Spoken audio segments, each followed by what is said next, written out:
Ladies and gentlemen, we'd like to call to order the regular city commission meeting for January 5th, 2021. If we could have roll call, please. Commissioner Drosky. Here. Commissioner Hudak. Here. Commissioner Preston. Here. Vice Mayor Parnas. Here. Mayor Gantz. Here. If we could have a moment of silence in our pledge of allegiance, please. For those of us here in the dais, because it's awkward for us to stand on the video, if we could remain seating and then turn for the flag, that would be appreciated. So if we have a moment of silence first.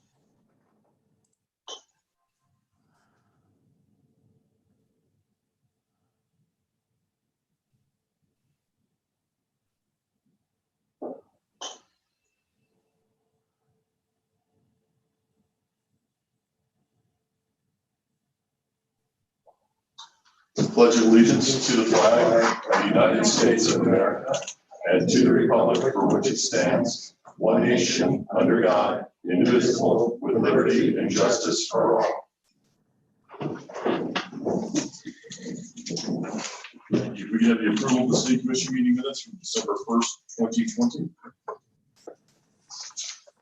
Motion to approve. Second. Motion by Vice Mayor Parnas, second by Commissioner Preston. All in favor say aye. Aye. Acknowledgement of our city board meeting minutes for the Hillsborough Inlet District meeting minutes from November 16th, 2020. The Deerfield Beach Police Pension Fund meeting minutes of September 3rd, 2020. Motion to approve. Second. Motion by Vice Mayor Parnas, second by Commissioner Preston. All in favor say aye. Aye. Those opposed? Okay. Our approval of our agenda tonight for January 5th, 2021. Motion to approve. We have a motion by the Vice Mayor, second by Commissioner Preston. All in favor say aye. Aye. Those opposed? Okay. Madam Clerk? For any individuals wishing to participate in tonight's meeting via public comment, if you are attending via Zoom, please cover your mouse at the bottom of your screen until the participants tab appears. On the right, you'll see a sign that signifies raise hand. Once you click that sign, you'll be notified by the mayor. You will be allowed up to 4 minutes to speak. Initially, you will begin with 3 minutes, and 1 additional minute may be granted. For those who have called in via a phone, landline, or mobile device, please dial *6 on your phone, and you will be recognized by the last 3 digits of your phone number. And you will still be given the same amount of time as those participating via Zoom. Thank you. Thank you. Our first item that we have up is a certificate of appreciation for Dr. Lewis Merlin and his graduate students for the creation and presentation of the Florida Atlantic University Northwest Area Plan. Now, the FAU Department of Urban and Regional Planning has collaborated with the city's Planning and Development Services Department to bring a series of virtual workshops to city residents. These virtual workshops enabled residents and local stakeholders the opportunity to express their opinions and concerns to the FAU research team. From these meetings, the students were able to create a study plan that is a comprehensive overview and analysis of existing conditions of the northwest area of Deerfield Beach. In addition to that, several recommendations to enhance the area from improving traffic conditions, walkability, and commercial residential uses are proposed within this plan. Please join us in recognizing Dr. Merlin and his graduate class for their work in the creation of the Northwest Area Plan, because their creativity and their hard work produced this document to help the city improving the Northwest area of Deerfield Beach is greatly appreciated, and we really look forward to the improvements that will come from their studies. So we want to thank you very much, Dr. Merlin. We know you're on the phone, so if you'd like to speak, please do. Thank you very much, Mayor Gantz. I'll just speak very briefly to acknowledge a couple of things. One is that, we train our students to get a master's of urban and regional planning.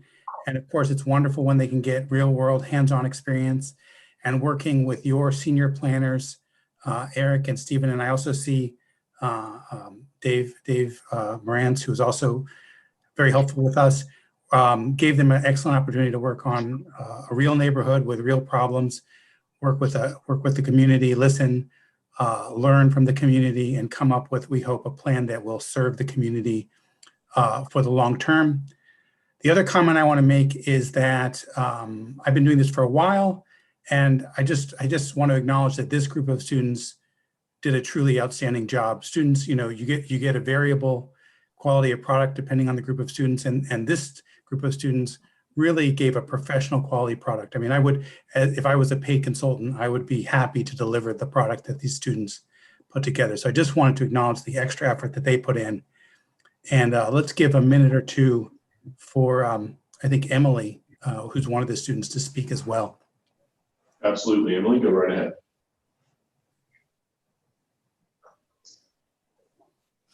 Unmute. Emily, you'll have to unmute yourself. Her microphone's not working.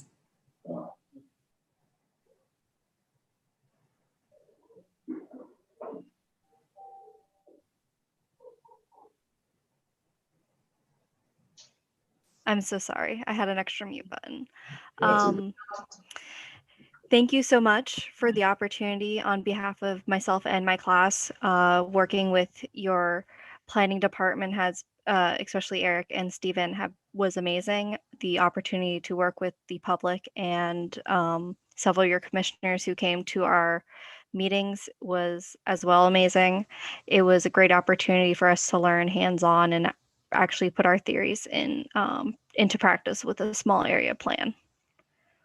So we greatly appreciate it. We had a wonderful time. And I think, as Dr. Merlin said, we made a product that we all were very proud of to give to you and the community.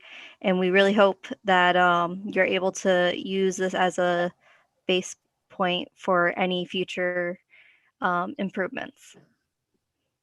Thank you, Emily. We are very appreciative, and for you and all your classmates' work, we really extend our deepest gratitude to you. So thank you very much. Mr. Attorney. Okay, we are now at the public comment portion of tonight's agenda. Persons addressing the commission shall state his or her name and address and may speak for 3 minutes unless extended for 1 additional minute by the mayor. As a reminder, this is the public comment portion related to items that are not on the agenda. If you have public comment on an item that's on the agenda, the time to do so is when that public comment period is open during discussion of that agenda item. And no comment shall be made related to the personal life or personal qualities of any person, and no language which would offend persons of ordinary sensibility shall be permitted. Thank you. Is there anyone who was written in to speak online? I don't see any hands raised. Is there anyone here in the audience? Sure. Please call up your name and address for the record, please.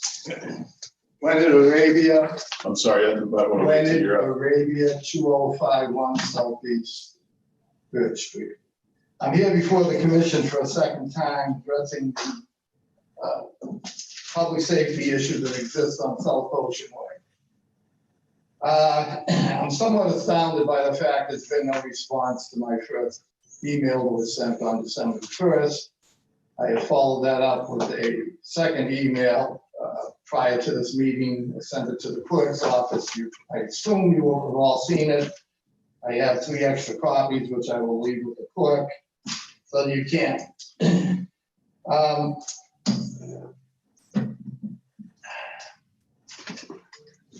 It is the duty, in my opinion, of the commission and any city official to maintain and hold public safety as their #1 priority.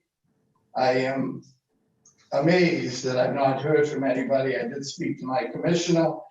He seems to think that there's some sort of campaign here to get rid of the dog ordinance, and it is. In my second email, I have outlined exactly how this can be done. It can be done quickly without any construction, and it would ensure the safety of not only people walking dogs, but also people that are, riding a bike. I hate to use a word like this, but in my second email, I find the behavior of the officials dereliction of their duty to the public safety. I don't know what other priority could possibly take precedent over this issue I have heard from a number of people since doing an article in the Pelican. One person, an 80-year-old woman, walking her dog, had to scamper out of the way of a car, fell, injured her ankle, went to the hospital, was out of commission for 4 to 6 weeks. I can't remember which one. She said to me, I've spoken with my commissioner. Again, he just seems to think that somehow or another we're trying to do something about the dog ordinance, and we are not. I've put in this second draft that I sent, I handed a copy to the city attorney, some questions pertaining to, are there any other areas in Deerfield where people can't walk on the sidewalk with a dog? Are there any other areas where people are forced to walk out in the street? Again, I don't want to walk dogs on the sidewalk, but I do need an area on South Ocean Way from the Wyndham down to the first, I think it's third terrace, second terrace, that would provide an area for people to walk safe. There were some questions in this. Mayor, have you seen this? I got it this afternoon, Okay. late this afternoon. I would like some sort of. Would you like another minute, sir? Yes, please. I would really appreciate some sort of response by the city. You have my number, you have my email address. I am going to pursue this. And if the city is not willing to do something for its residents and other people regarding public safety, then I will pursue it with the county, and then I will pursue it with the state. Because there's no justification for what people are forced to do when there's an easy solution. It would result in 18 spaces being eliminated. So there's a monetary consequence to this, but that just should not take precedent over the safety of the public. I thank you for your time. Thank you very much. Appreciate it, sir. Did someone else have their hand up?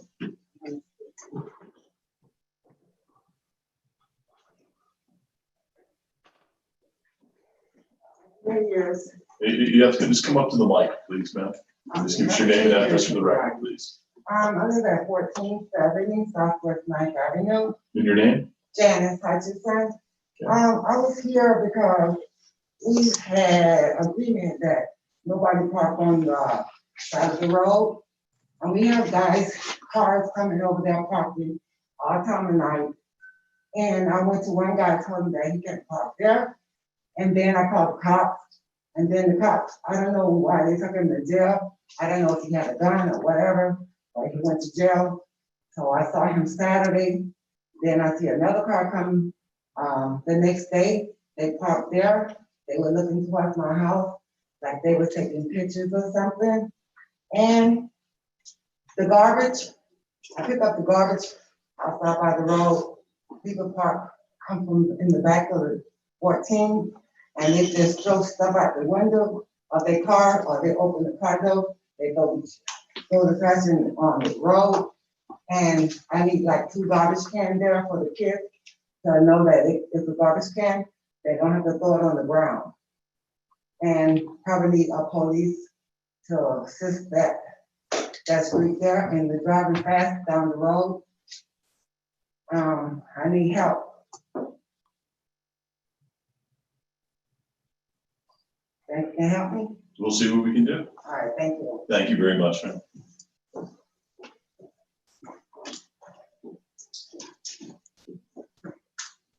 Good evening, Mayor, Commissioners.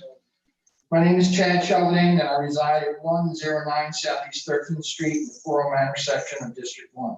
Before I address this governing body with my concerns, I want to recognize Commissioner Michael Hudak's responsiveness to my inquiries. I moved into Deerfield Beach in May of 2018. My property next to me, 1273 Southeast First Way, was owned by a couple of hoarders who turned their property into a junkyard, a fire hazard, and an environmental hazard. I asked for Commissioner Hudak's help. I eventually learned this property had fines of approximately $350,000. As this was the hoarder's homestead, a foreclosure action was not permitted. Somehow the city attorney was able to convince the hoarders to sell in an effort to get this eyesore into compliance. On October 31st, 2019, the property was sold to Tourcon USA, a general contractor. To this day, 15 months after buying the property, the place still is an eyesore and sits vacant. Last week, they dumped a huge shipping container on the front lawn of the property. I saw it being delivered and I told Torcon he could not put the container on the property. He laughed, told me it was in the permit and dismissed me. Again, an owner who could care less about the neighbors, the neighborhood, and laughs at our laws. I've submitted numerous complaints for these code violations. The case remains open and the special magistrate has continued the case to the end of January. This owner does not deserve a continuance, a total scofflaw. Where is the enforcement? Where are the penalties and deterrents? This magistrate is failing us. Once again, government protects the offenders and violators, not the good citizen, and I'm sick of it. Something has to change. Bad neighbors will ignore the codes if there's no real penalty and timeline. They do things on their time as they please and will play the game as long as they can. The property next to me accumulated $350,000 in fines. The system is broken and nobody gives a damn. So the shipping container still sits. These fools should be getting fined $1,000 a day for this incredulous, in your face, what you gonna do about it, middle finger to the neighbors. Policies, penalties, and enforcement need to be changed. They need to be more aggressive and it needs to be a priority. Yesterday, I was asked for help in trying to get some action regarding a nuisance property located at 740 Northeast 45th Court. This is the poster child for the city's complete and total failure to enforce the building codes and maintain the safety and value of property and to protect the public interest. This property had a fire sometime in 2018. The people that were living in the house now live in cars and a small camper on the property. They have boarded up all the windows. The front door is blocked with a mattress and a huge old projector screen television. A blockade made of large plywood sheets in the side driveway, a barbecue for cooking, a table in the driveway for dining, a huge tank of water sitting on the side driveway curb for bathing and cooking. It looks like a scene right out of a third world country. This has been going on since 2018, and these people continue to dump their trash on the undeveloped parcels next to them. The city of Deerfield Beach has so far, may I have one more minute? Yes, sir. I have only one more page to read. The city of Deerfield Beach has so far assessed over $200,000 in fines for violations of codes. The Inkforce website has this property scheduled for a re-inspection at the end of January. For what? Nothing is being done here. Writing up more citations and racking up more fines accomplishes nothing. Where is the enforcement? Last night I came across a few articles written by Howard Levy at the DeerfieldNews.com. Howard reports that the city of Deerfield Beach has allegedly paid Calvin Giordano and Associates over $19 million since 2017 for what is supposed to be a fixed rate contract of less than $1 million a year. It has also been alleged that there are $63 million in code compliance fees and fines that have not been collected. Well, I have firsthand knowledge from the two properties I mentioned here tonight just now that the city ran up $550,000 in fines that will never be collected. The city and their chosen third-party contractor, Calvin Giordano and Associates, have totally and completely failed in their responsibilities and duties. Thank you, sir. Appreciate it. Is there anyone else from the public? Is there anyone online? Katie Freitag, we see your hand raised. Good evening, Commissioners. Katie Freitag, 418 Southeast 2nd Street. I have two quick questions that I would like to bring to the Commission. One is I would like to know what the status is of the microbrewery restaurant that's supposed to be going into the Cove. It has sat defunct the building has sat defunct for many years. They started to do some type of a demolition on it a year ago, and now it is still sat, and it is quite the eyesore in the area. And I'd like to know if the city is doing anything to pressure them to go ahead and move forward with completing the project after the city was so nice to give them all of the variances that they had wished to have. They've torn up the sidewalk. People have to walk their families in the street to cross the road there. There's no sidewalk on that whole corner and that whole area, because they have it all barred up with construction fencing, yet the property sits defunct. My second question is, I'd like to know what the status is of the Parks and Recs director being named. I know that the interviews have taken place. I would like to know when David plans on naming a new director to the Parks and Recs department. That is all, thank you. Thank you. Is there anyone else from the public? I don't see anything else. Is there anyone? Anyone's written in? Okay, we're going to close it to the public. Mr. Arabia, the first email you sent, we addressed that at the last commission meeting. So I didn't think it was a response from the staff was going to get with you on that. I knew we knew you were speaking with your commissioner. As far as your second email, I didn't get that until today to have a chance to digest it, look at it. What I do know is that the dog ordinance has been there since 1979, and yes, we've had numerous complaints. And there are areas in the city in which you cannot walk dogs on the sidewalks. Matter of fact, we have parks in which you're not allowed to walk dogs in the park itself. So there are areas like that. I know there's a lot of questions in your email that I'm not going to be able to address right now, but I'm happy to discuss it with you in the future. If your suggestion is to block off the roadway with a temporary barrier and close those parking spots along there, it definitely has a financial burden. It is not a requirement for public safety if you choose to walk on the road or walk on that side to walk your dog, but it is something I'd be happy to discuss with you and see if we can come up with a solution. Thank you. Okay.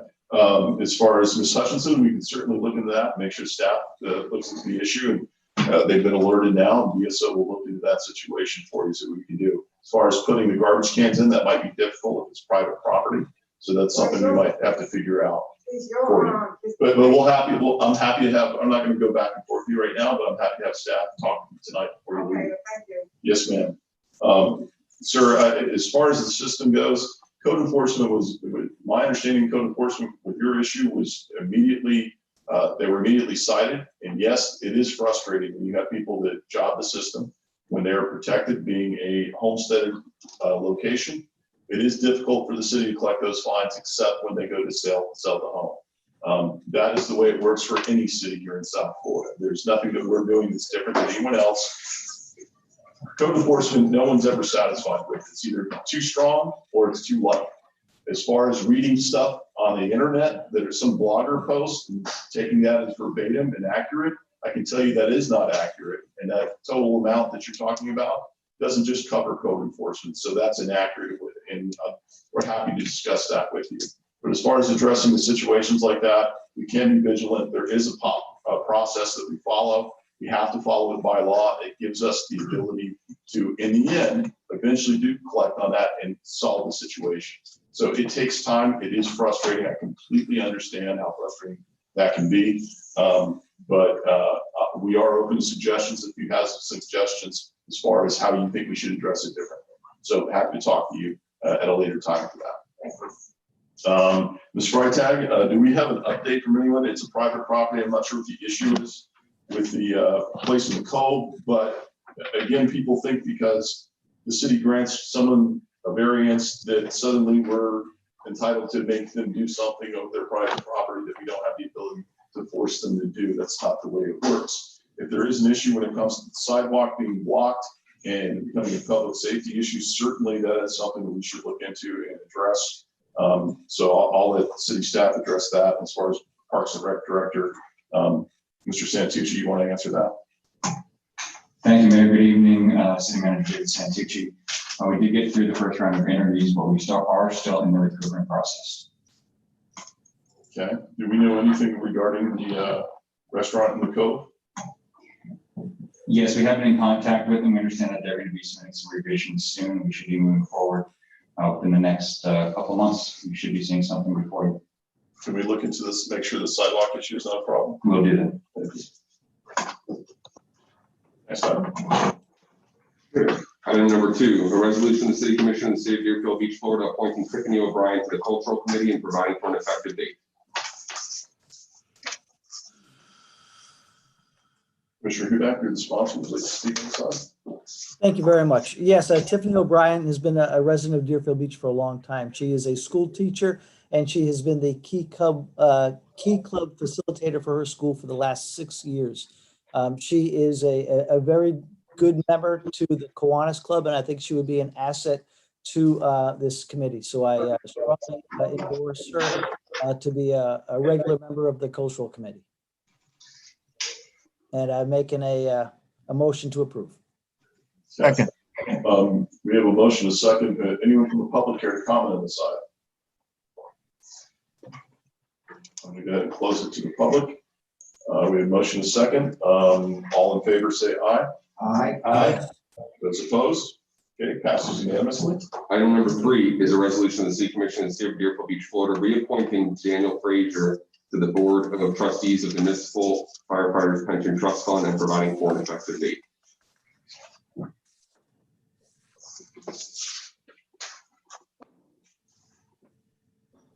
Commission, any comments? Looking for a motion? Is there anyone for the public? I'm sorry. Motion to approve. Thank you, Commissioner Hudak. Second. Thank you, Vice Mayor Parnas. We have a second, Vice Mayor Parnas. Anyone from the public here to comment on this item? Not seeing anyone coming forward. I'm going to close it to the public. All in favor, say aye. Aye. Aye. Those opposed? Okay, passes unanimously. Okay, we are now at the consent portion of the agenda.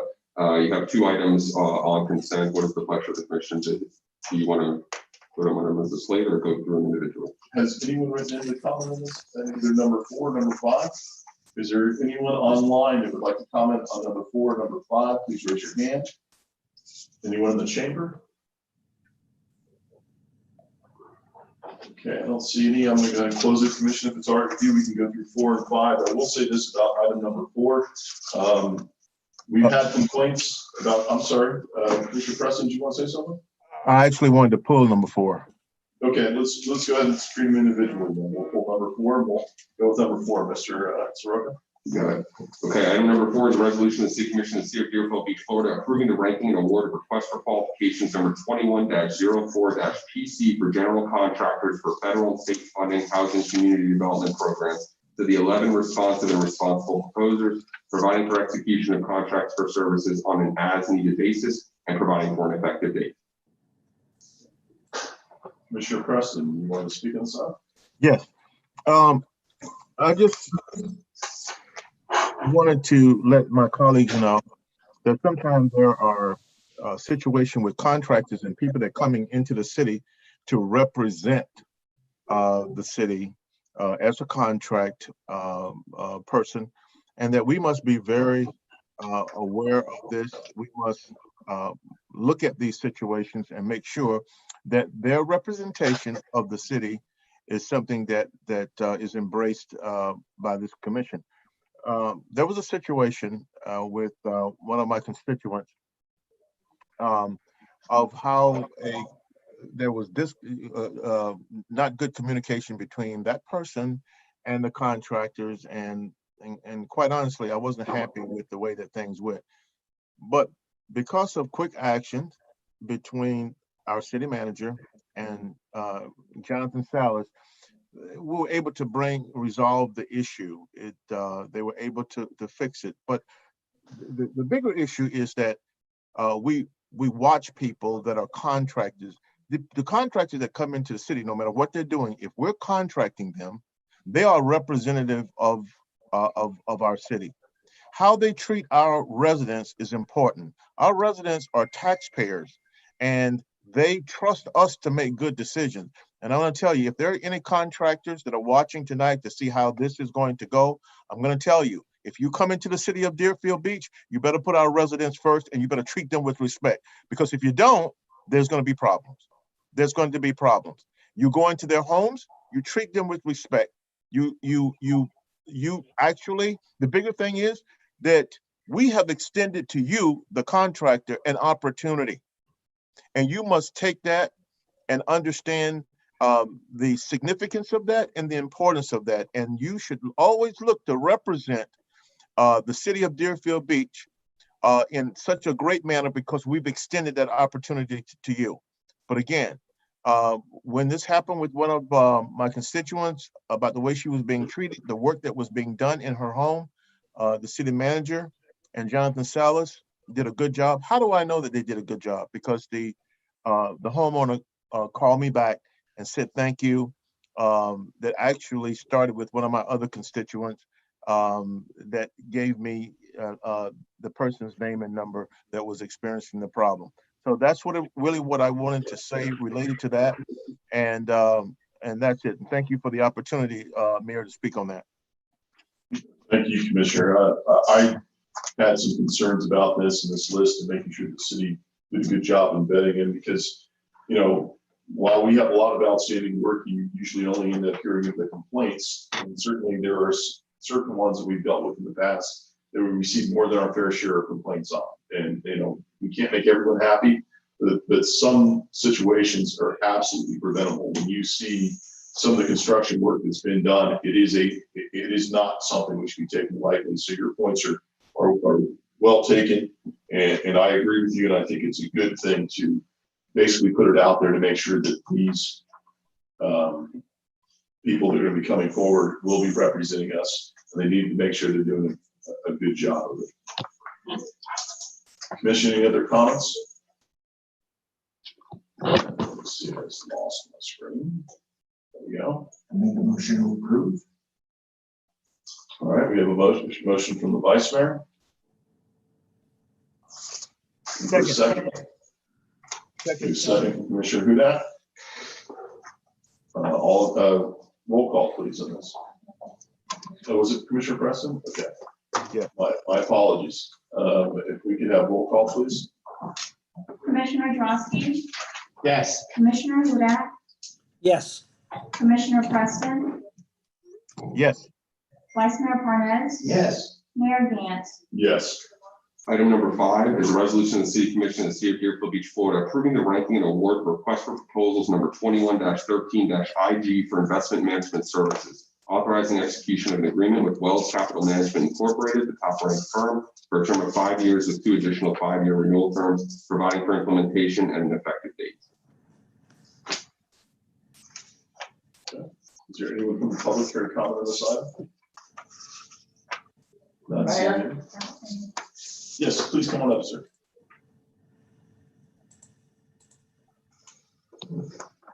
Chad Sheldon, 109 Southeast 13th Street. I would only question the motivation behind awarding 5-year contracts. The same thing was done with what's my concern with the code enforcement contractor, awarding them 5-year contracts and 5-year renewal terms. And I don't know, I don't understand why we just dole out 5-year contracts. 3 years is a lot more reasonable with, you know, annual renewals. Let's see how they perform.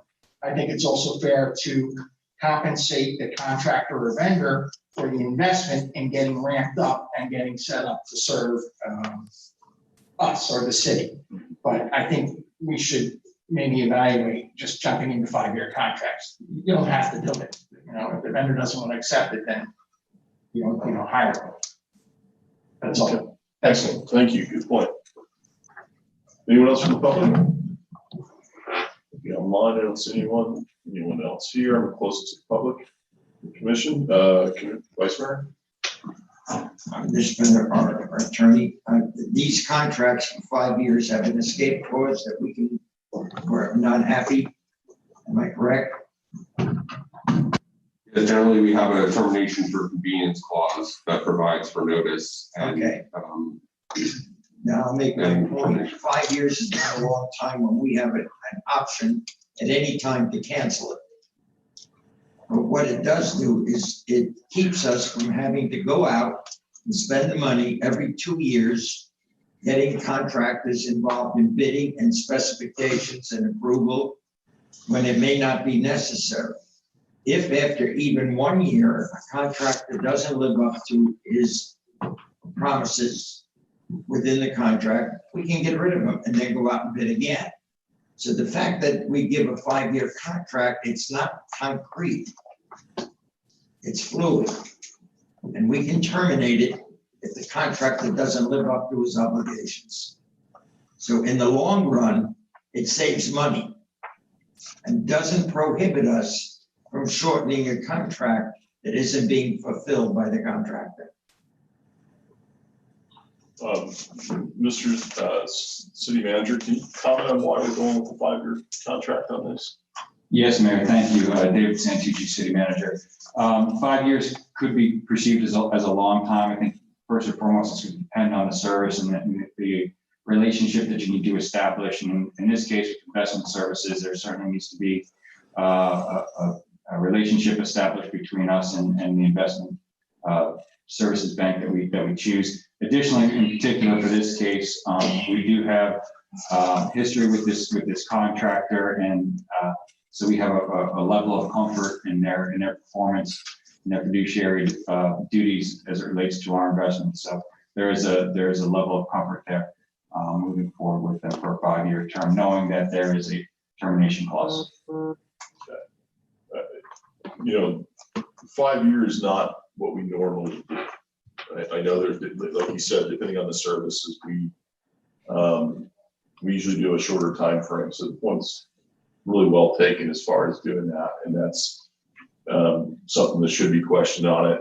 With investment firms, it's a little bit different. If you do it on a one year basis, it's really hard to judge what the performance is when it's an investment.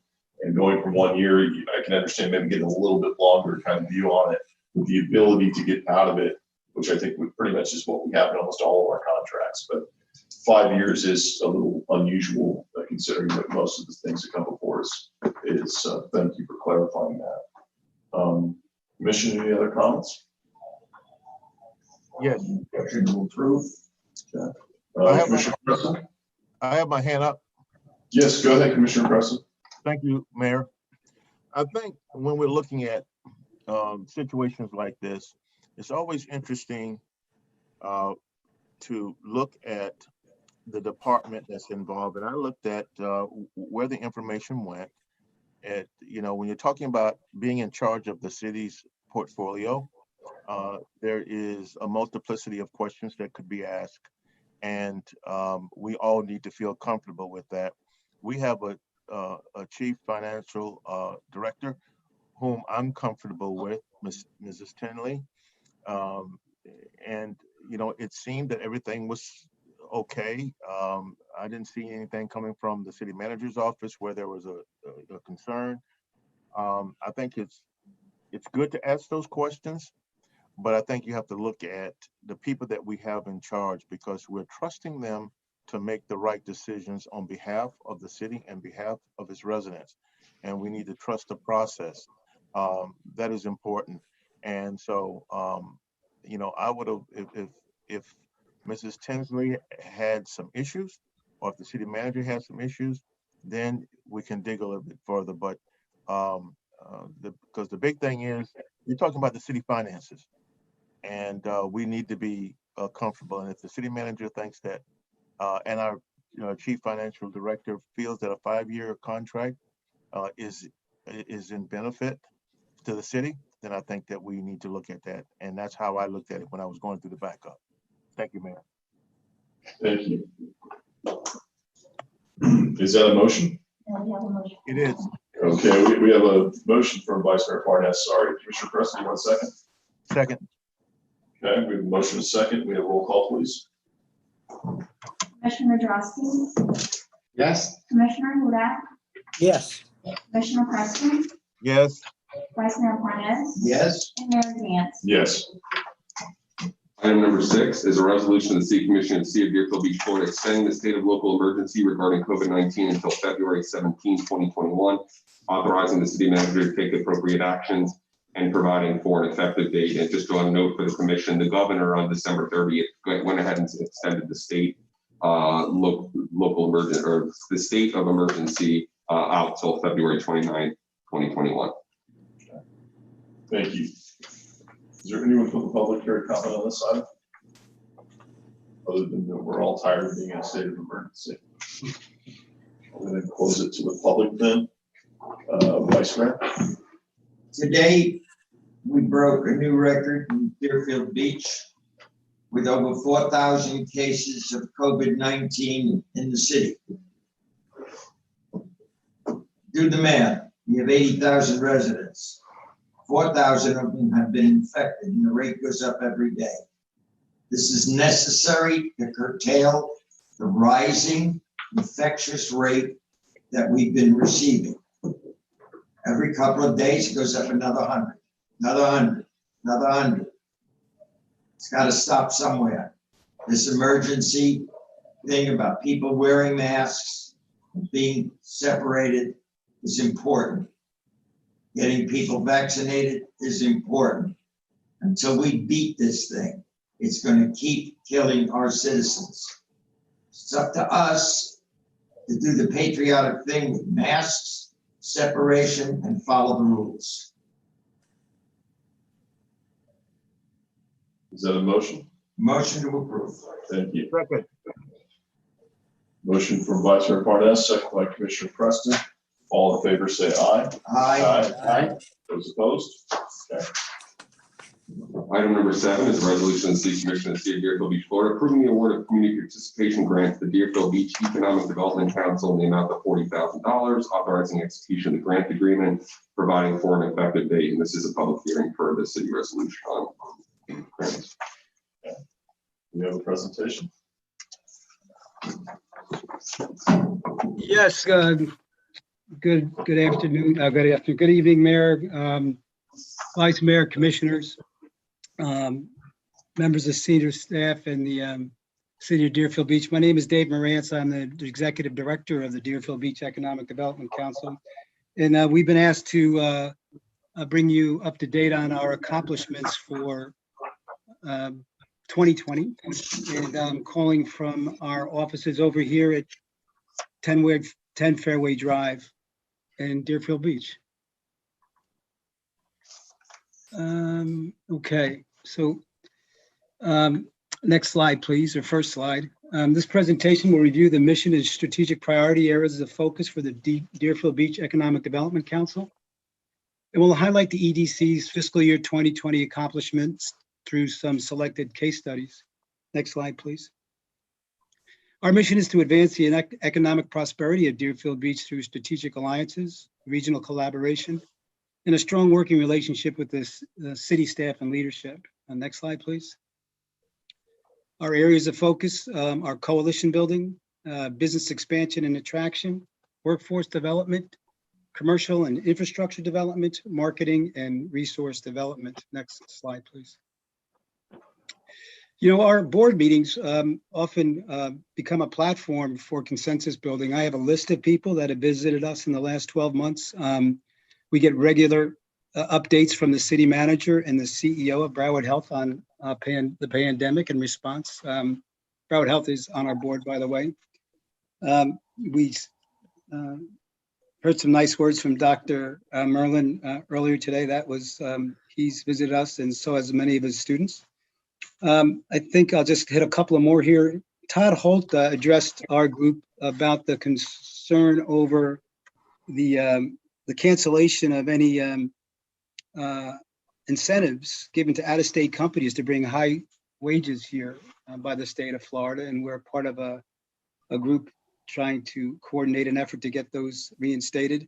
We've been visited by Matt Rocco from the SFMA a couple of times. I won't go through everybody else, but I would like to point out Doug Hedges, who's the CEO of a company called Beehive 3D Inc., which we'll talk about in a little bit. Next slide, please. Okay, next slide. There you go. So our first case study, and it had a code name, but now they've gone through and they're a beloved new member of the City of Deerfield Beach corporate community. So the name of the company was All Phase Construction, and they were an existing Deerfield Beach business that had 24 employees. And they needed to expand. In fact, they had a down payment on a lot in another city. They had submitted plans to for permitting to build their own facility, and they became frustrated with the amount of time it took. They have an open-ended purchase order that is time to market critical. They needed to get this thing going. So they came to the EDC to see what could be done to get up and running.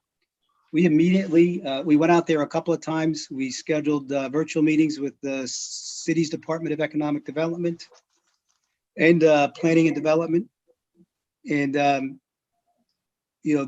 we became very successful. Along the way, we brought the South Florida Manufacturers Association in.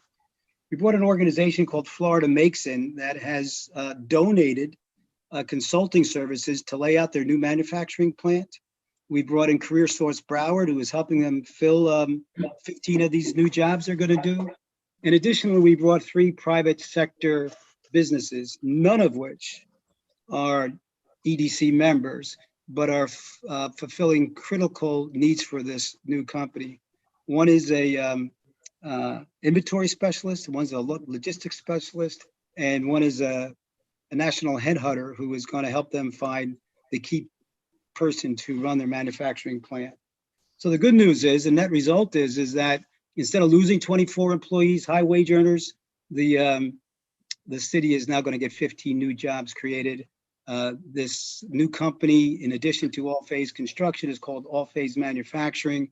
And a great shout out for the city's Department of Economic Development working together to make this happen. I think it's a real success. Next slide, please.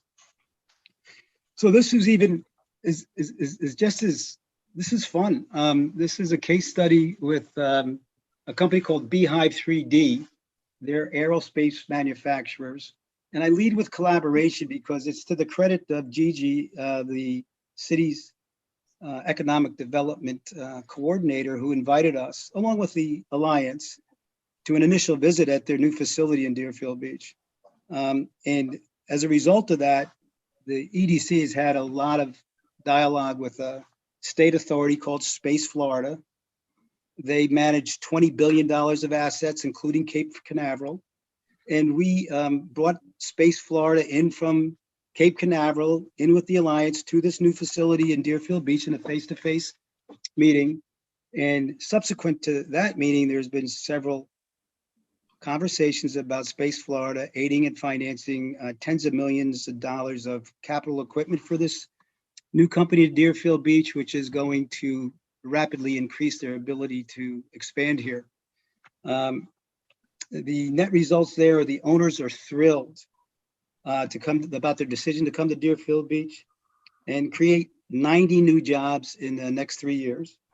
They look at the city and the EDC as important partners for future growth. They plan to build additional facilities here in Deerfield Beach and the region. And they're, more importantly, they're going to encourage more aerospace companies to come to this area because of the resources here, not the least of which is the talent to get the job done. This is a great template for us to show the other industries how we can work together, private sector and public sector, for future job growth here in the city. Next slide, please. Our third case study is really around FARDA. The EDC has been involved with the authority, with People's Trust, who's on the phone, and a board of ours at the meeting and on our board. We've worked with the owners reps,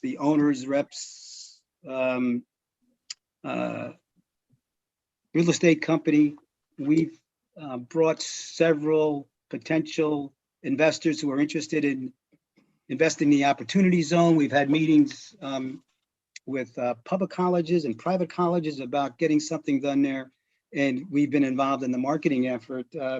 It was a feather in our cap when the, albeit very late in the game, the commercial real estate broker added us in their Team Deerfield correspondence and Zoom meetings. And that just adds to the relevance that we're making in the marketplace, and we're not even 3 years old.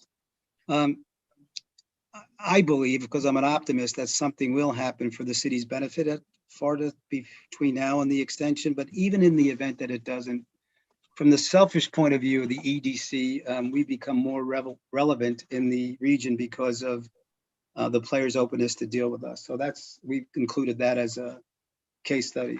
Next case study is an exciting one, and you'll hear more about. It's under our regionalism and collaboration areas of focus. That's our background here. Some of the members of this commission may have joined us and city staff with our friends from the Pompano Beach Economic Development Council, and elected officials and city staff. Our first joint meeting with our neighboring city was over at Sirius XM about a little less than 24 months ago. We invited the county administrators who are handling the penny surtax for transportation. We had some very deep meetings regarding the new technology available for transportation in the future. And that was followed up by a presentation by the county of what we all can expect in terms of the rollout of the surtax plan. But the significant point of those meetings was that the members of both elected, policymakers, and the EDCs came together on a common interest. The second opportunity we had to work with the EDC there was our discussions, and they're ongoing in the background. And Commissioner Preston brought up the desire to come up with a tuition-free program to train people to fill critical municipal workforce needs. And it became apparent that the number of positions that Deerfield Beach would have open, let's say 4 or 5 a year, were not enough to gather resources to put a program in place. So we reached out to staff in Pompano, and they're all on board. We've had conversations with Jim Moran Youth Automotive Training Center, who's willing to assist. We have retired wastewater management people from Dade County who've been in our conversations. We've spoken with the Broward County vocational high schools, and we hope to get something done here. But the fact that we're working with the neighboring city on a common goal is something I think will be legacy moving. So that's the background when it comes to this new marketing campaign and this national campaign to connect. It was originally just to connect cultural arts to economic development. It's a social media campaign to stimulate private sector interest in targeted industry growth. And that's built around the Bobby Rodriguez Orchestra. Bobby Rodriguez, as you know, has been running the Renaissance Festival for more than 25 years in Deerfield Beach. He has a big band of 18 great jazz musicians. And oh, by the way, the Renaissance Festival has been called off. But our hope is to bring national awareness to the unemployed musicians due to the pandemic here in South Florida, get the interest of the donor class that invests in arts districts, and have them start looking at Deerfield Beach as a place of interest. And then we would market it as a place for them to bring their companies and build job growth. We got a lot of traction on this. You'll hear more about it. We're going to roll out the shows in February. But as a result of those three things, we are now forming a formal relationship with EDC in Pompano, where we can roll out other regional marketing programs. The first that our city's request is to do something on a nautical dive and destination. We're going to follow that up with critical municipal workforce needs, and we're working on some other projects. So those are our 4 case studies. Mayor, if I may, I just have a couple of other bullets that I think would interest the commission, and then we'll be done. That's on the next slide, please. So also in 2020, it seems like forever ago, but we were instrumental in bringing the Saltwater Showdown fishing tournament to Deerfield Beach. This tournament has been held in another city for 20 years. The promoters were thrilled about working with the city's Park and Rec department, and they have 2 other weigh-ins that they would like to bring in here, bringing a total of 3 to Deerfield Beach this summer. We were referred a couple of affordable housing developers. We were thrilled to be able to introduce them to the city's Department of Economic Development and Planning and Development, and we participated in 2 Zoom meetings with the developers and the city. We were introduced them to marine engineers that we introduced to the developer over at Vista Clara. And the cool thing here is that as a result of that meeting, Vista Clara reached out to the city's Department of Planning and Development, and they're in negotiations now to file jointly for grants to improve proposed beachheads, seawalls and boardwalks. And that's the private and public sector working together as best they can. We've been involved in Southwest 10th Street forever, but the comment here, where have you been, has to do with our friends at Sylvester Comprehensive Cancer Center didn't participate in the last 2 to 3 years. And they came late to the game, and they insisted on their own meeting. And a lot of us said, hey, where have you been? But the EDC took the time to connect with folks down in Miami. And I'm happy to say that we've made formal introductions to the city manager here and some elected officials, so that we can all be on the same page when we do our best to negotiate with FDOT. Our friends at MWI Pumps, who are not members of the EDC, referred us a group that wants to put together a faith-based remedial school here in Deerfield Beach. And we were able to connect them with a number of interested board members and some of the corporate philanthropy folks over at JM Family. This next one is a new corporate citizen here in Deerfield Beach. The Corporate Relocation Group has 20,000 square feet over at Hillsborough Technology Center. We introduced them to JM Family, and they are now distributing for free office furniture. They have a list of 12 approved nonprofits, 3 of which, including the Historical Society here, have already taken advantage of their generosity and are being delivered free furniture to offset the impact of the pandemic. We hosted a series of dialogues in democracy that was around Southwest 10th Street. This will be a national program where the private sector can come and talk to the public sector about some deep issues. We were thrilled to do that. That was hosted by our friends at Brandstar. And as Dr. Merlin mentioned earlier, we collaborated with a few of his students to help them prepare and give them some access to resources to do that wonderful job they did out at the crossings. We have other things we could talk about, but frankly, they're confidential. I want to thank my board members who are our board members who are on today. And I really want to thank the city's Department of Economic Development for their patience with us, their kindness, and we're looking forward to working with the city going forward. And I'm happy to answer any questions. Thank you very much. Mayor, Yes. if I could, just to let the commission know, this presentation tonight, of course, is for informational purposes to let you know what the EDC has accomplished last year. Ms. Moore, I'm just going to ask you to state your name and position so everybody knows who you are out there. Oh, I'm sorry. Good evening, Mayor, Commission. This is Chris Morey, Director of Economic Development. Sometimes Zoom throws me for a loop. So I just wanted to point out to the commission that this presentation is for informational purposes. We wanted to let you know what the EDC has accomplished last year. I hope everyone would agree that they really did a lot of work this past year. This particular item, the specific action for commission tonight, is to approve the community participation grant funding this activity. This is a budgeted item, so the commission is simply asked to approve the application. Thank you. You're welcome.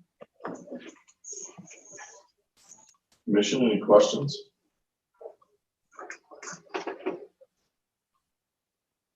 Commissioner Drosky.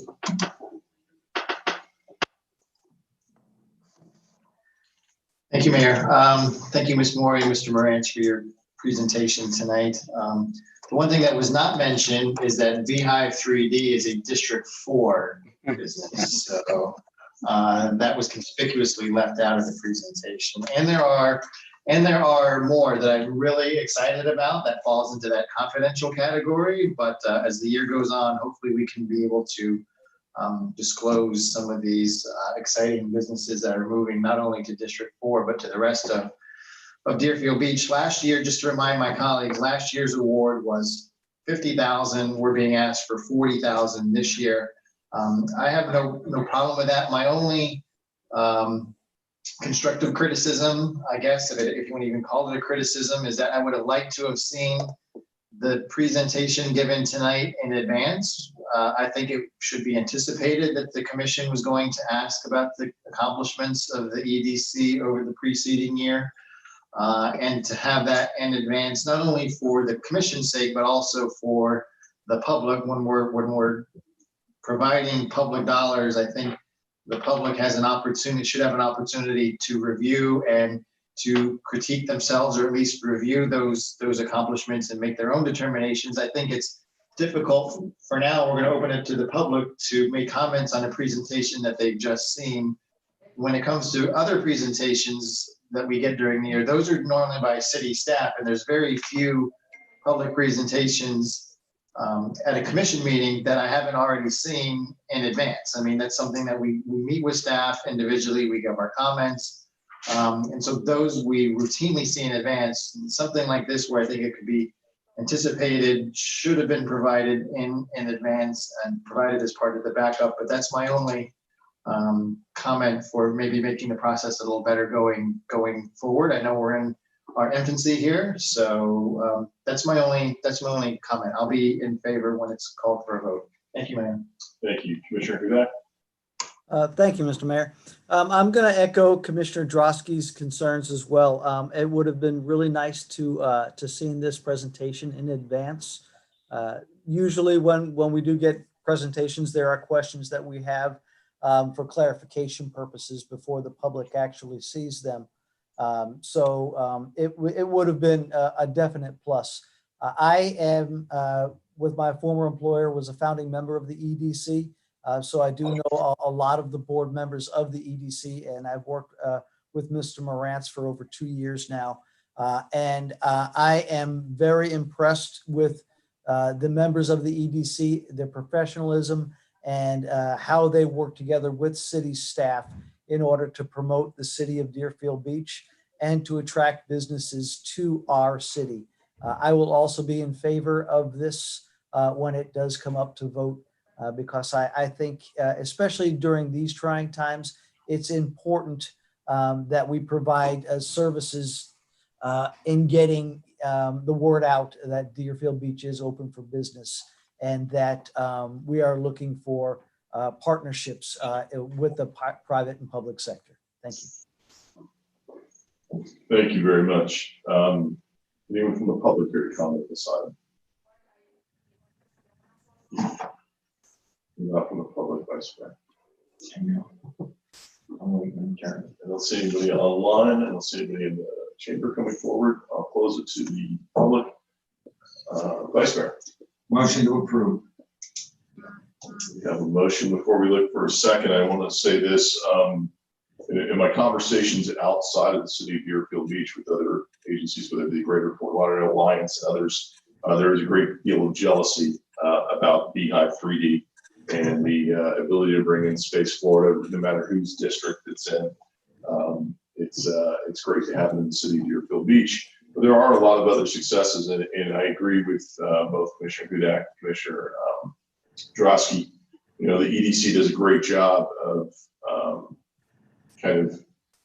bragging about Deerfield Beach. This is their opportunity to brag about themselves to us, and it's part of the requirement of giving them funding. So having it in advance will be great in the future. But there's a lot of great things that are happening, and the relationships that are being developed outside of just the boundaries of the city of Deerfield Beach are paying great dividends when it comes to bringing people together.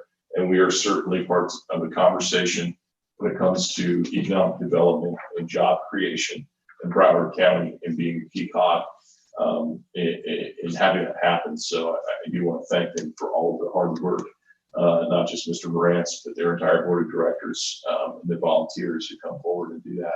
It's a great partnership that we have with the city staff and this EDC, and we want to thank them for projects both large and small. So thank you very much. We have a motion. Motion to approve. I'll second it. Second from Commissioner Hudak. We have roll call, please. Oh, I'm sorry. Oh, I'm sorry, Commissioner Preston. I did not see your hand raised. Go ahead. Okay. Thank you, Mayor. I just wanted to let my colleagues and everyone know that a large part of this presentation I missed because I experienced a power outage. I don't know if you know. Yeah, so I was not available to hear a lot of it, but I did hear much of the presentation. I just wanted to say in relation to this that you know, whenever you talk about job creation and those kinds of things, you always look at the people that are that's around that, those people that are involved. Are they really trying to make a difference? Are they doing a good job? And I would tell you that Dave Morantz does a good job, and he's committed. He has a good attitude when it comes to that. So does Chris Morey. people that really care about the community, trying to create jobs, and they're not just in a position and they sit idle. They're not isolated from actually what they're supposed to be doing. They're in touch with it and they're trying to better the community, and this is important. So I support this wholeheartedly. This is a good thing, not just simply because we have that. It's the people that are around it, and those are the people that actually make it. If you can have something like this, Economic Development Council, where people are not active and they're not really getting a lot done. But when you have committed people, you're going to get positive results. And so I'm happy about that. Thank you, Commissioner. I apologize for not seeing your hand up there. We have a motion and a second. We have roll call, please. Commissioner Drosky, Yes. Commissioner Hudak, Yes. Commissioner Preston, Yes. Vice Mayor Barnett, Yes. and Mayor Gantz. Yes. Item number 8 is a resolution of the City Commission of the City of Deerfield Beach, Florida, amending Resolution 2020-146 to revise the quorum requirements for the African American Heritage Board, providing for implementation, conflicts, and an effective date. And Mayor, if I could be recognized to speak very briefly on this item. Yes, go right ahead. Thank you, Mr. Mayor. City Commission, you may recall back in October, you adopted an ordinance providing for the creation of the African American Heritage Board. The board is adopted with the potential to go up to 9 members. And so it was originally drafted with a quorum requirement of 5. So far, 5 members have been appointed to the board.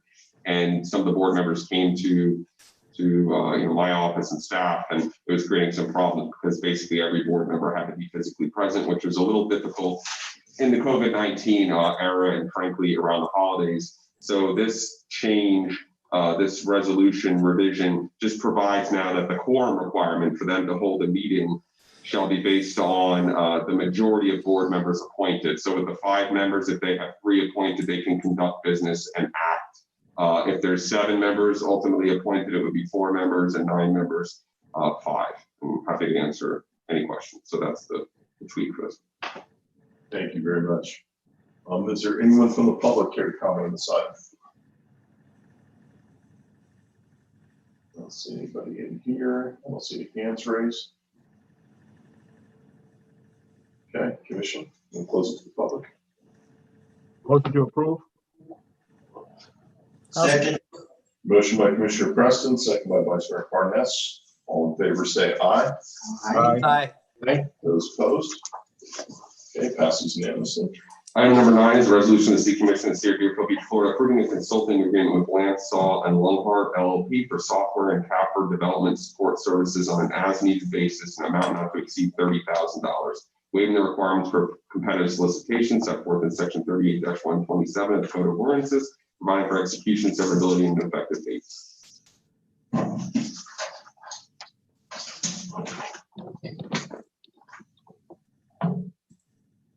Is there anyone from the public here to comment on this item? Okay, I don't see anybody from the public. I'll close it to the public. I do have a question, and it's probably good to let everyone know. What is the length of this contract?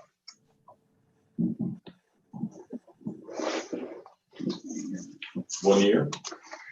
Yes, Commissioner, I believe this is a one-year agreement. I know that the city attorney is looking it up right now. The purpose of it is for a 1-year engagement on the current CAFR requirements. Right. I just thinking that, as the point was made tonight, we need to make sure that that kind of information is put out there for the public to understand that. So. Yeah, it's 1 year. I'm just trying to see if there was any potential for extension for like 90 days. But yeah, it's a 1 year engagement. It's just not in the title, and it's not something that the public will be able to see. So that's something we just need to make sure that that's put forward. Commissioner Hudak, your hand raised. I was just wondering if we could get some clarification on why we are waiving the requirements for a competitive solicitation. Sure, Commissioner, excellent question. The consultant that we've chosen, we've worked with in the past. She is intimately familiar with our financials and our system. So there is definitely a knowledge base that she has that nobody else would. She has worked on our CAFR for several years now. And this is a smaller engagement than what she has done in the past. As staff becomes more familiar with the software and the system, as you know, we have a relatively new group in the finance department. Although they are doing a terrific job, there's still a learning curve there. But this is definitely a smaller engagement than what's been done in the past, and she has the knowledge base to provide us the assistance, not only with the financials, but with the financial software that we use to develop the CAFR as well. Thank you. Thank you, Commissioner.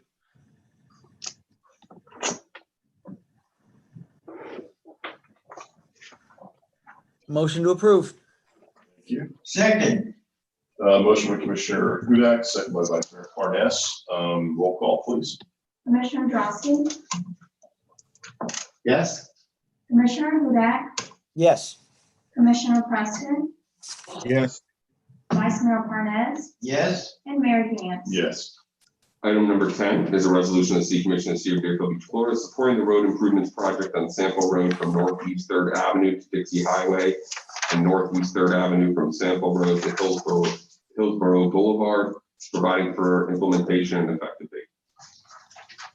City Manager, you'd like to comment on this? Yes, Mayor, actually, I do have a staff presentation for this. Ms. Priscilla Sejelnik will be giving a presentation. Hi, good evening. Good evening. Priscilla Sejelnik, City Engineer, Deerfield Beach.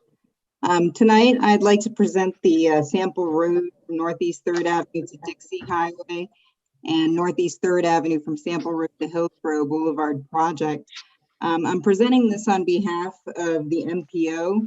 The request is being made by the MPO to add this to the Complete Streets Master Plan. And having this added to the master plan is what enables the project to receive funding potentially through state and federal sources. Next slide, please. So tonight, just briefly, the intent of the, I'm going to go through this presentation, give you the intent of the presentation, the purpose of the MPO and their involvement in this project, speak to you a little bit about this Complete Streets Master Plan that's been developed for the county, and speak to you about the scope and recommendations for this project, as well as the next steps, as well as taking any questions or receiving your concerns. Next slide, please. So as I indicated, the intent of the presentation is to have this project added to the Metropolitan Transportation Plan, which publishes regional priorities for expenditures and makes it eligible for state and federal funds. We went through a public outreach component to the project. We recently held a meeting for District 2 on December 3rd. And this is one of the program requirements for project eligibility to secure these funds at a regional level. We received public comments at that meeting. And again, we're before the commission tonight, again, to receive any public comments or comments from the commission in order for these questions and concerns to be added to the project scope and for future consideration and design. And of course, this is a very early on element of the project, and future public meetings will be held once we get closer to project design and delivery. Next slide, please. Next slide. So the MPO, their involvement is that they're the chartered entity that's responsible for decision making at a regional level, and they influence expenditure of federal and state funds. So they develop the plans and conduct studies and establish these initiatives and programs. And they were the ones to come to the city and ask if this was a project that we would be interested in. Next slide, please. The Complete Streets Master Plan was developed by the MPO. Again, this is a regional master plan that looks at how we interconnect the streets within Broward County for bicycle and pedestrian improvement.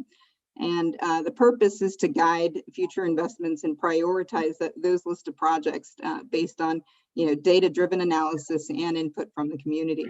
Northeast 3rd Avenue was identified as a replacement to a project that's currently in this master plan that's ranked number 8 the Sample Road from Blount Road to Northeast Third Avenue. And the reason for this replacement was that Sample Road is already constrained by right-of-way, and they saw that it was going to be prohibitive to do any future improvements. So the goals of this replacement project is to improve transportation options, to provide multiple modes of transportation via pedestrian and bicycle amenities, conducive to safety, public health, social equity, improved quality of life, sustainability, access, and economic vitality. Next slide, please. So this is the limits of the project that we're discussing. As I mentioned, there is a small segment of this project on Sample Road between Dixie and Northeast Third Avenue. And then the rest of this project falls within our city on Northeast Third Avenue from Sample all the way to Hillsborough Boulevard. Next slide, please. And I'll take you briefly through each of the different segments along the project. But the first segment that we discussed on Sample Road from Northeast Third to Dixie, again, this is a very limited area as far as right-of-way. So the only improvements that we would really look at here would be some light improvements at a pedestrian level, sidewalk widening potentially, and any sidewalk infills where there are existing gaps in the infrastructure. Next slide. The next segment that we're discussing is Sample Road from Northeast. I'm sorry, forgive me. This is the location that we just discussed on Sample Road. Next slide. And here are some typical sections. Now these are just very illustrative. They're not very precise or accurate. It's just intended to give a basic concept. So this is the existing, it's a 6-lane divided corridor with sidewalk on both sides of the street. Next slide. And the proposed shows some increased sidewalk width with potential pedestrian lighting. Next slide. So the next segment that we want to discuss is the segment of Northeast Third Avenue. Now this does fall within the city of Deerfield Beach, Northeast Third from Sample to Northeast 44th Street. And here, the crux of the project is really to try to provide a continuous bicycle facility, a possible mid-block crosswalk near North Broward Hospital, infill of sidewalk where there's sidewalk gaps, and we're going to look at an intersection improvement at Northeast 44th Street. Next slide. This is that segment of corridor that we were just discussing from Sample to 44. Next slide. And again, this is just a very illustrative, typical section. It shows the 5-lane section in front of North Broward Hospital. Now, I'll tell you this typical section does change a little bit within the limits of this project. North of Broward Health, it does reduce down to a 4-lane section that does not have a center turn lane. So again, this is just an illustrative, typical section that just takes one cross section in one location of this corridor. So again, this is an existing corridor that does not show an existing bike lane. The proposed, next slide, would show existing bike lanes, sidewalks. So again, the impetus here is that continuity of bicycle and pedestrian amenities. Next slide. The Northeast 3rd Avenue, north of 44th Street to 48th Green Road. Again, we're looking to infill bicycle facilities to provide a continuous bicycle facility, infill our sidewalk gaps for pedestrian improvement, and that intersection that we discussed at Northeast 44th Street, we want to look at doing some innovative intersection there to address the 4-way stop. Next slide. This is that segment between 44 to 48. Next slide. And this is our existing typical section. This is on approach to 48th Street. Again, you'll see that we're missing a bicycle facility, and the interest of the project, the goal here would be to provide a bicycle facility. So next slide. The next slide shows the addition of a bicycle facility as well as continuity of sidewalk. Next slide, please. From 48th to 10th Street, again, the goal is the bicycle facility and wide sidewalks, infill sidewalks, and also looking at pedestrian level lighting within this limit. Next slide. So this is an overview of that location. Now you'll also recognize this as a project that we have put requests in for funding through surtax. So potentially what would happen is these projects would complement one another, where a funding source for the bicycle and pedestrian improvements could complement funds through the surtax program. And the surtax program would look at the 4-lane of this corridor. Next slide. So you can see how much right-of-way is available in this section of road, and that available right-of-way is intended to widen this road for future. So again, what we would look to do is see if we could put these two funding streams together, surtax and potentially whatever we receive through the MPO, in order to build this segment of the corridor. Next slide, please. And this just shows the pedestrian amenity that's being added. So again, the infill would happen with the surtax project, where that large planting strip you see is available for road widening. Next slide. And northeast 3rd Avenue from 10th Street to Hillsborough. So this is the final segment that we're discussing here. And this is already a built out corridor. So here we're really just looking at infill of sidewalk gaps, particularly on the west side near Brands Mart and along the sound wall there, because that is missing on the west side. And in addition to that, we would look at pedestrian level lighting, as well as that continuous bicycle facility that we've been pursuing through every section along Northeast 3rd Avenue. Next slide. So this is an overview of that location. Next slide. This is our existing typical section. Again, just a 4-lane divided roadway. Sidewalk is on the east. There's no sidewalk on the west. Next slide. Proposal would be a wide sidewalk that could be used on the east side for multi-purpose use, and on the west side, addition of a sidewalk and pedestrian level lighting. Next slide. So moving forward, next steps.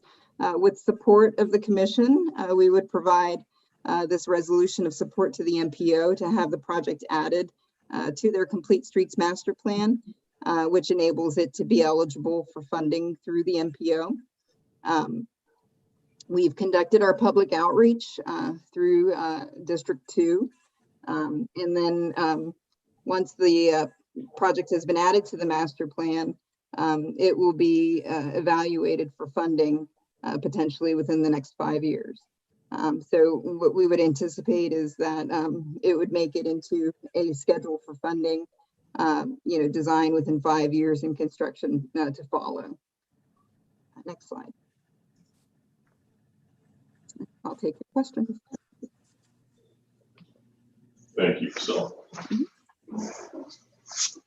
Commissioner Hudak.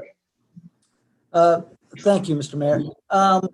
A couple of things. First of all, just so that you're aware, the east side of Northwest 3rd is District 1. So when you do outreach, please also consider those residents, because it's important to them as well. This street has been a headache ever since I've been in office. I've heard about it. In your presentation, the pedestrian level lighting is extremely important. Thank you for putting this photo up. I did not recall seeing that from Sample to 44th Street. So I just want to make sure that that's included in the proposal, because it's very important. The crosswalk to the hospital is also extremely important. I know of at least 2 individuals who have gotten hit by vehicles trying to get from their residence over to the hospital. So I really commend you on doing that. The reason why I wanted staff to put this photo up is just so individuals who do not have familiarity with this road, it looks like a main highway. And as soon as you come out of the school zone, people gun it. And you can barely see it. This is a block and a half away, but there is a stop sign right there. There's one there. We've asked to have lights, even flashing red lights, something to identify this stop sign. So the fact that you're looking at putting a roundabout or something. I mean, there's not even a sign over here saying, hey, stop sign coming up. So there's nothing that gives anybody any warning. And what happens is people don't realize it. You've got a tree that overhangs this stop sign. I know I've asked city staff to cut it back a couple times, and they've done it. They've gone right out and do it. It's actually a private residence's tree, and they have done that. But if I don't see it or somebody doesn't tell, then every couple of months that stop sign gets covered, and the only thing you got is this little thing right here. So it's the improvement to this road with regards to the lighting and identifying the stop sign is extremely important. And so I encourage staff and commission to approve this and move forward with this as quickly as we possibly can. Thank you very much. Thank you. Thank you. Is there anyone from the public care to comment on this item? I see we have one hand raised. Yes, this is Gadi Huss as well, and I'm also part of the EDC, and I also own the storage facility right over there on Green Road. That is one of the particular roads that I use to get to the office on a daily basis. I apologize. I'm going to pause you for a moment. I need your name and address for the record, please. I apologize. My name is Gadi Huss, and my address is 500 Green Road. Thank you, sir. Go ahead. I also utilize that road to get off on Sample from 95 and then cross over to Green Road. And that stop sign, I have also been, other than witness to multiple accidents, I've also been almost T-boned there a few times. People just don't see that stop sign, or they see it and they just keep going. A roundabout will be a great idea there. Thank you very much. Appreciate it. You're welcome. Anyone else from the public on the side?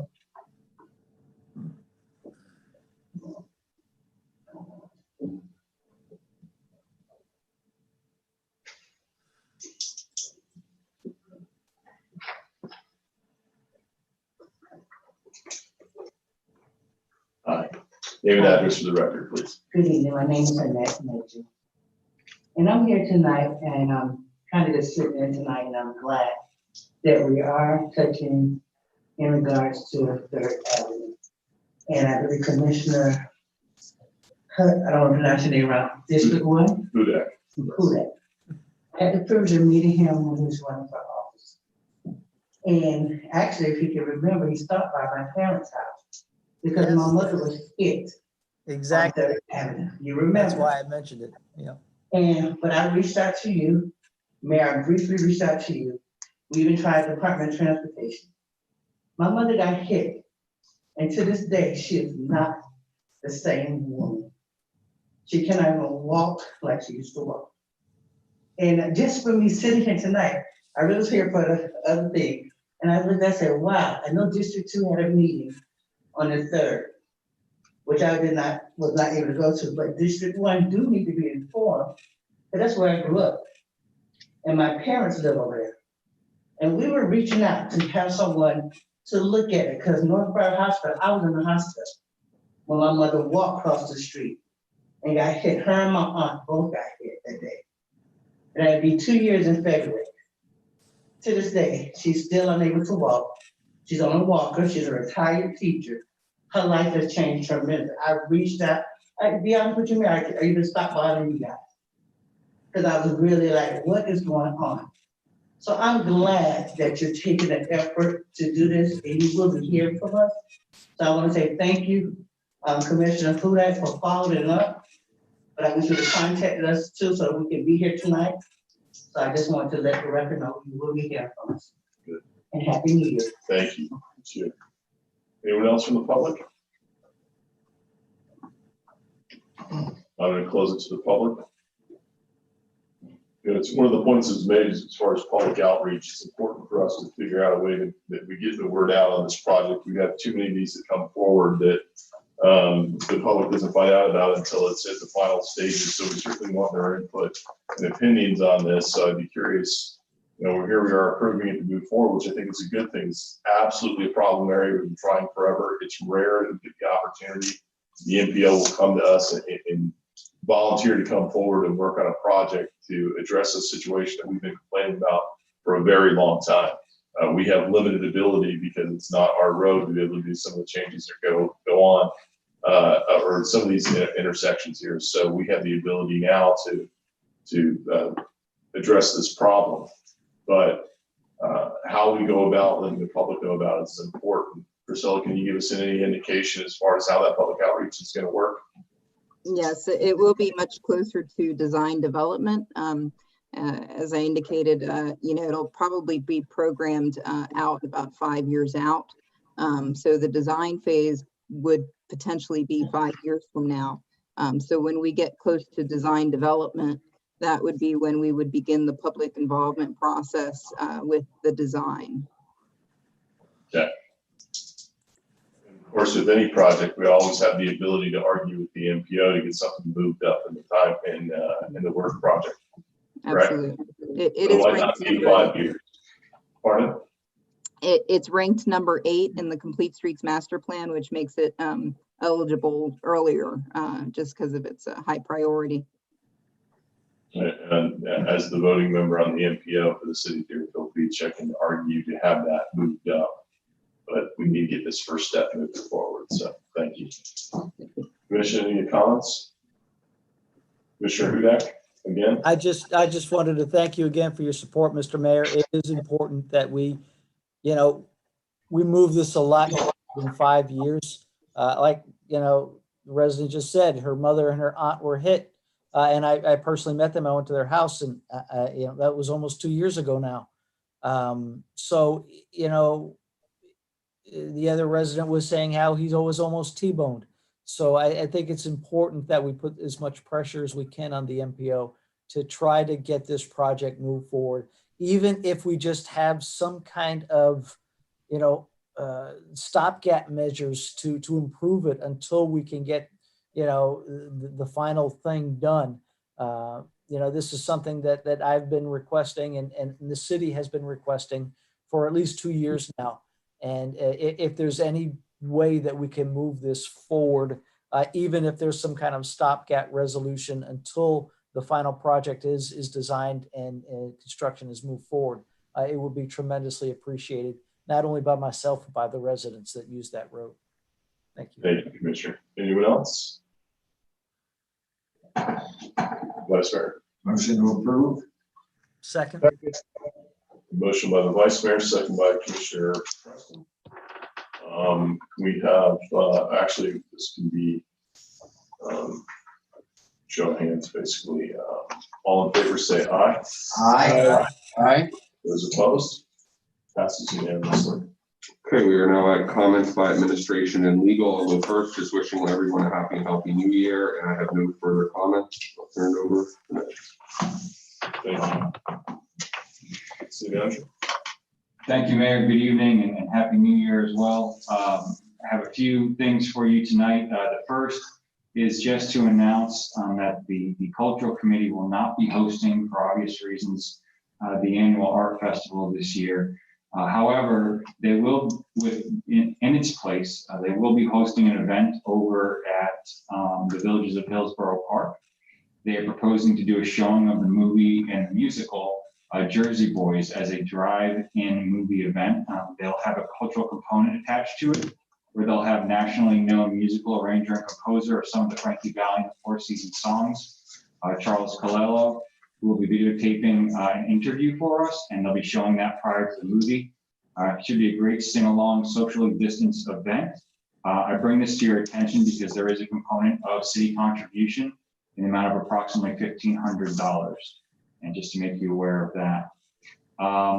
Also, I'd like to make a recommendation to the City Commission to cancel the January 19th, 2021 regular City Commission meeting for lack of business. I only have 2 items at this time for that meeting that are not time sensitive. And so I'd like to defer those to the first meeting in February with the approval of the City Commission, which I would need a motion from the commission to do so. Commission. I'll make a motion. Second. A motion by Commissioner Hudak, second by Commissioner Preston. Is anyone from the public here to comment on that as far as cancellation for our next meeting here in January due to lack of items to discuss? I'm going to close it to the public. We have roll. All in favor, say aye. Aye. Those opposed? Thank you. One last thing, I just want to make an announcement about the community participation survey that is still ongoing. We have extended that to January 15th, realizing that the holidays probably aren't the best time to get input onto that survey. Actually, the background that you see behind me, and if you're in the virtual environment, there is a QR code that you can go ahead and take a snap with your phone to go to that survey. I really appreciate all the participation that we can get in that. The survey is also available online on the city's homepage. And that's all I have for this evening. Thank you, Mayor. Thank you very much. I will say this regarding the event in the village of Hillsborough Park. We know what happened with one of the events we just recently had as far as the traffic in there. A lot of complaints. That is a park that's located right smack in the middle of a residential neighborhood. We need to make sure that we have a traffic pattern that works, that does not trap people in their homes. Commission, I'm going to start with District 1. Thank you, Mr. Mayor. Just a couple of comments. First of all, the Vice Mayor mentioned earlier how, COVID is going through the roof. But Vista View Park in Davie, Tradewinds Park in Coconut Creek, and Markham Park in Sunrise have transitioned from testing sites to COVID vaccine sites. So Quiet Waters and Brian Piccolo will remain testing sites. So senior citizens 65 and older, you will need an appointment, and you can go to the browardcovidvaccine.com website in order to make an appointment.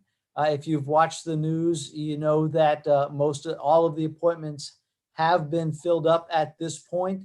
Broward County is waiting for additional vaccinations in order to open it back up. So you will need to continue to monitor their website. We are doing, the county is doing everything they can to make sure that our residents do get vaccinated. Those parks are open Sunday through Thursday. Please everybody be safe. This Saturday, we will have District 1 office hours. They will be either phone or Zoom. So any resident who needs to speak with me with regards to any of your issues, please go ahead and give Erica a call at 954-480-4263. We have half-hour appointments, and they start at 10 o'clock and they'll end at 12 o'clock. And if those appointments fill up, I do have the ability to extend it a little bit. And again, I want to wish everybody a happy 2021. Thank you. Thank you very much. District 2. Thank you, Mayor.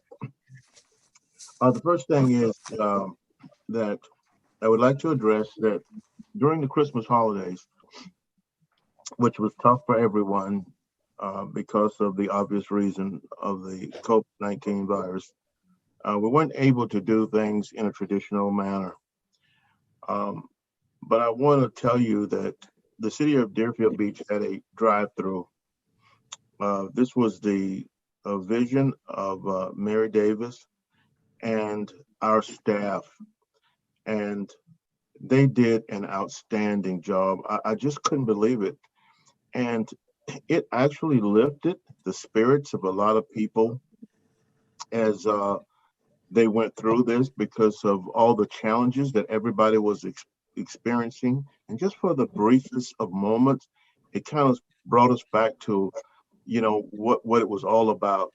There was social distancing.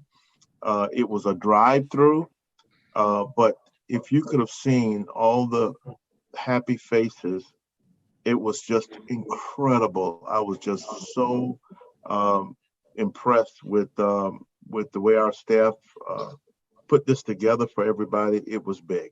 It was big, and I like to thank them. At another time, I'm going to address Mary Davis and her vision to even do that. It was unbelievable. So thank you, Mary and staff. For obvious reasons, the Martin Luther King holiday is going to be altered. There will be no parade. And if I could ask the city manager, could you give us, can staff give us a little update on that?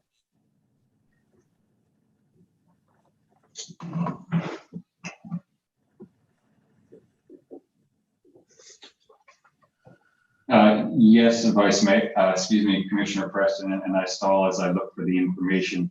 But yes, we are doing the African American Heritage Board did meet, and they met again last night, and they made some recommendations to have a much scaled back presentation, with it being on Monday, I believe from 3 to 6, and it will be a virtual showing. There will be the opportunity for pastors to speak. There will be a component of some of the choirs having recorded songs put together to be provided, and there will also be a keynote speaker. There will be more details to come as that comes together, but it'll be a much scaled back version of our typical MLK festivities, in the hopes that by the summertime, we will be able to once again be in a much more connected environment. And so the hopes is that we can transition some of, at least for this year, some of those activities into Juneteenth, is the recommendation of the African American Heritage Board. Thank you. I want to say to my colleagues, please remember that there are openings on the African American Heritage Board, and each of you can have someone be appointed to that board. They will be welcome. If that is the case, please, give them my contact so we can have them, understand what's going on and get them introduced into the other board members, that sort of thing. But just remember that each of you do have the ability to appoint someone, and we welcome that. We welcome that. I'm going to ask BSO to just be kind of on guard. I don't want to be an alarmist, but I will tell you, with the way things are going on in our country right now, you just can't say, well, we don't have to worry about this situation. Tomorrow is going to be the certifying of the President of the United States. I'm worried that if there are people don't hear what they want to hear, what will be that reaction? And it's not just in Washington, this could be a local thing. So I'm just going to ask BSO just to be on alert for anything that might happen, just to keep our citizens safe and to maintain order. I also want to say, related to that, there has been some issues over at in District 2, particularly 3rd Street, the same place where we've had all kinds of issues. And whenever there's a problem, the only thing that as a district commissioner that I can do is go to BSO. And I want to tell you that Chief Brimlow and Lieutenant Adam Hofstein has listened to everything that I've had to tell them related to this. And sometime in these situations, you might get what you think is lip service, but let me tell you, those men care about what's going on in our community, and particularly the problem that we had. We're talking about a recent shooting that was on 3rd, and this has been ongoing. People have been killed on that street, and enough is enough. And so when you talk to people about these issues, you get the feeling either they care or they don't care. One of my constituents said to me recently, for the amount of money that we pay them, they're supposed to. And I disagree with that, because you can't make them care. Yes, they got to do their job, but you can't make them care. Well, they do care. about the residents. And that's why we're getting results in those areas that have been troubled, is because they care. And I'm glad that they're doing it. And I want to just encourage them to keep it going. Thank you for having the communication that you do have with myself. Sometime in situations like this, it can be adversarial. It has not been. I can talk to Chief Brumlow and he will hear me. I can talk to Lieutenant Hofstein. He will hear me. And they're always working with me to try to resolve these issues. I just can't take it with people calling me and telling me about another shooting. And yes, the constituency is getting fed up as well. But I want to also let you know, those of you that are listening, that we understand what's going on and we are on your side. And yes, it probably isn't happening fast enough for you, because it's certainly not for me, but I am telling you, it's happening. You got people that are on the job, and we're going to resolve this. You are not going to be in a place where you pay taxes and you don't feel like you're being protected. It's not going to happen. It's not going to happen, but please be patient, and we're going to work to resolve these issues. Thank you. Thank you, Mayor. Thank you, Commissioner. District 3. I'm sure the city has received as many calls as I have about testing and vaccinations of COVID-19. Yes, Sentry Village is a testing site. Wasn't chosen by the city or the county. The state decided to go to Winmore, Kings Point, and Sentry Village for people over 65 who live in these gated communities.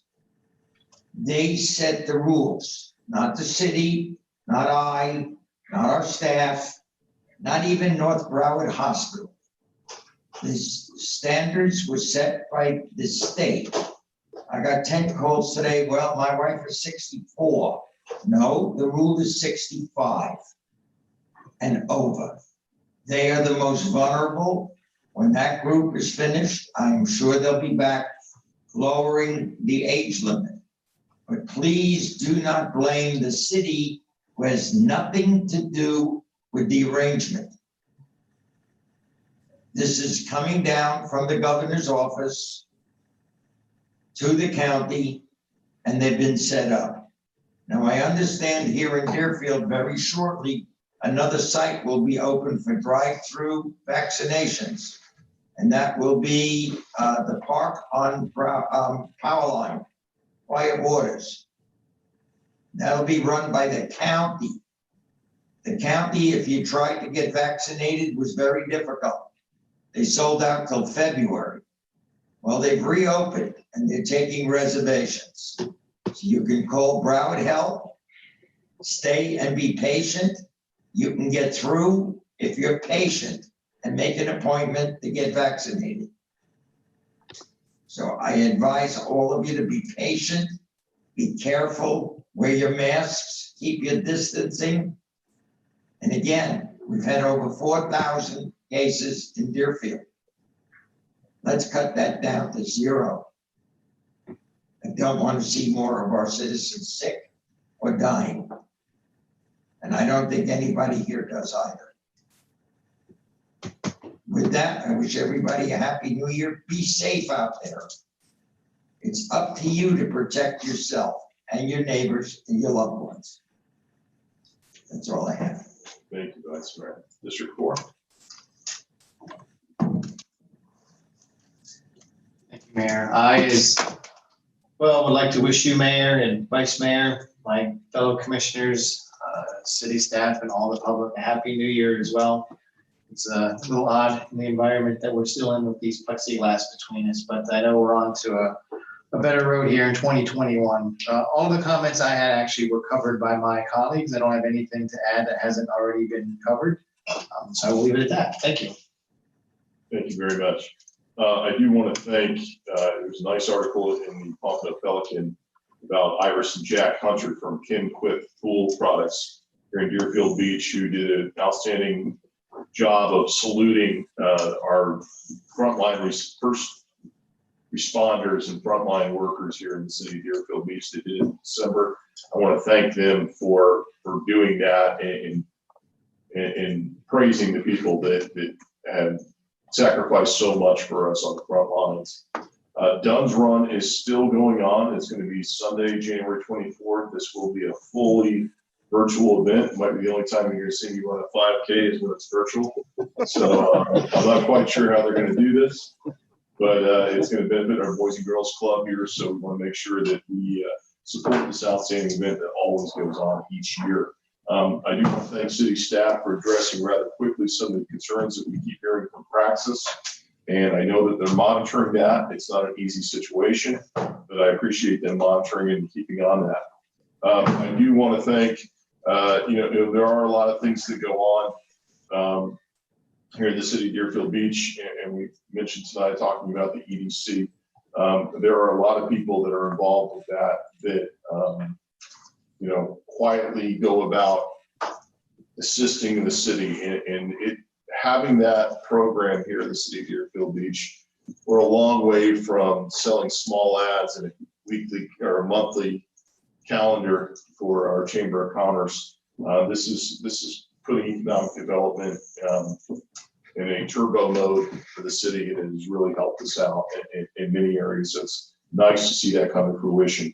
Earlier tonight we talked briefly about code enforcement. I understand the frustrations that are there, and there is a misconception. We do pay a flat rate for code enforcement, same thing that we used to do. It was Broward Sheriff's Office. Mr. Levy does do a good job of keeping people informed. A lot of things that happen in Deerfield Beach, but continually insisting that it's more money than what's being paid is just, on this particular issue, is inaccurate.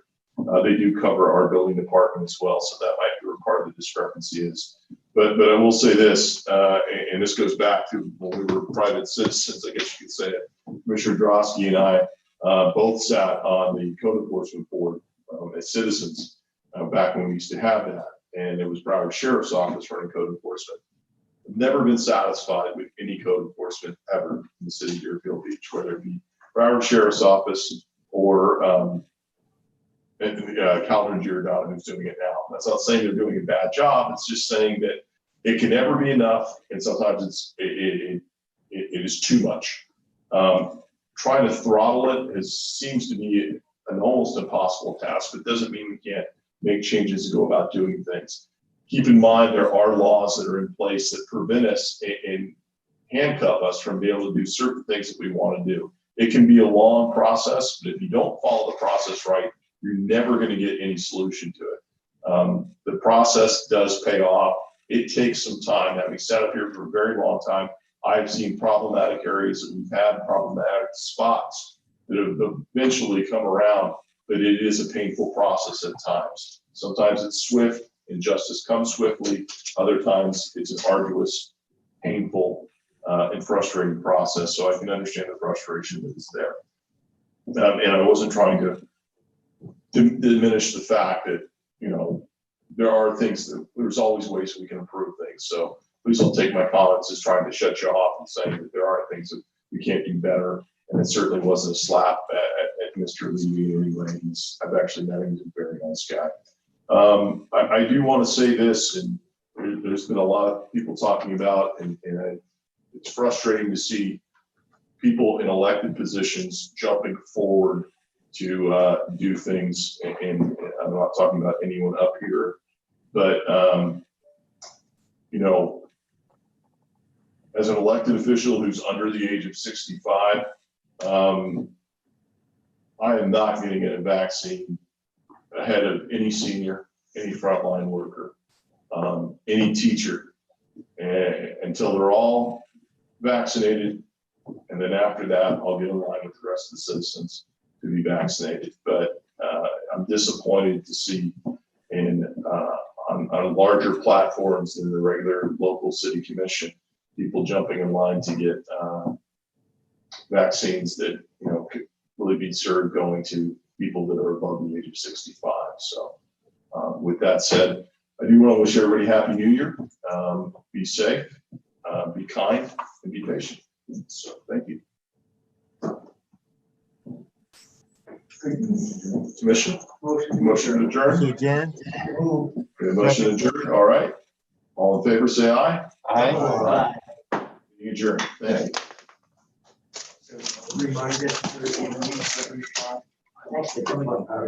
Yeah, let me see what that was. I know. Double check. Wow, that was the briefest comments you have ever had. Thinking the same thing.